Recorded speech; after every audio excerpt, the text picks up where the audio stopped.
जय श्री राधे। जैसा कि आप सभी लोग जानते हैं, महाभारत के अनुसार मल मास को मिला करके 26 एकादशियाँ होती हैं। अब सारे भाई लोग पांडवों के व्रत रखते थे। भीमसेन बहुत ही खाने वाले थे, खूब मस्त मलंग आदमी थे। सबसे अगर मस्त आदमी थे तो उनके मंझले भैया थे, और मंझले भैया से बात करके सभी लोग मस्त रहते थे। उनसे सब लोग इसलिए कहते थे कि भाई मंझले भैया आ जाएंगे, इसके पहले ही खा लो, न तो मंझले भैया सबका खा लेंगे। अब मंझले भैया क्या करते थे, कोई व्रत नहीं रख पाते थे क्योंकि उनके पेट में ब्रकोदर नाम की अग्नि थी, इसलिए भीम को ब्रकोदर भी कहा जाता है। अब व्यास जी से भीमसेन ने कहा, सारे भाई हमारे व्रत रखते हैं, सारे घर में सब लोग व्रत रखते, और हम कोई व्रत नहीं रख पाते हैं, तो हमारा मोक्ष, हमारा कल्याण कैसे होगा। व्यास जी ने कहा, मल मास को मिलाकर के 26 एकादशियाँ होती हैं, और उन 26 एकादशियों में ज्येष्ठ मास की शुक्ल पक्ष की जो एकादशी होती है उसका नाम निर्जला है। निर्जला, जिसमें खाना पीना तो दूर की बात है, जल का भी सेवन नहीं करना चाहिए। हाँ, आचमन का जल, बिंदु मात्र आचमन का जल आप लोग पी सकते हैं।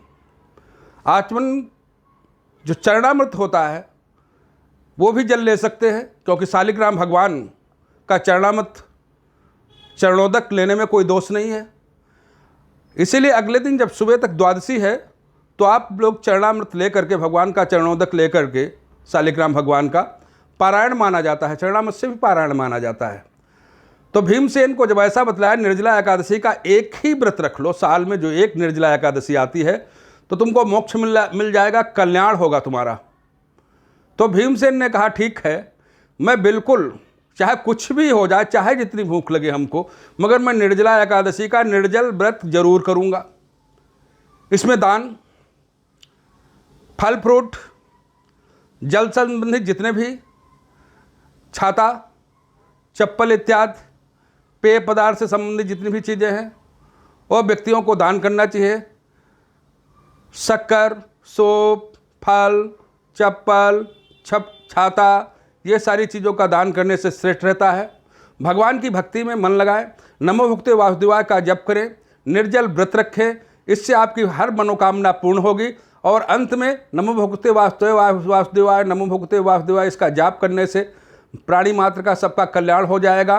अंत में कहाँ, गोलोक, बैकुंठ धाम, गोलोक जैसी प्रबलता रहेगी, उस हिसाब से इंद्रलोक, बैकुंठ धाम, गोलोक प्राप्त होगा। भगवान की चरण शरण की कृपा प्राप्त होगी। सारे परिवार में किसी प्रकार का कोई विघ्न का वातावरण नहीं होगा। बोल वृंदावन बिहारी लाल की जय। एकादशी महात्म्य की जय।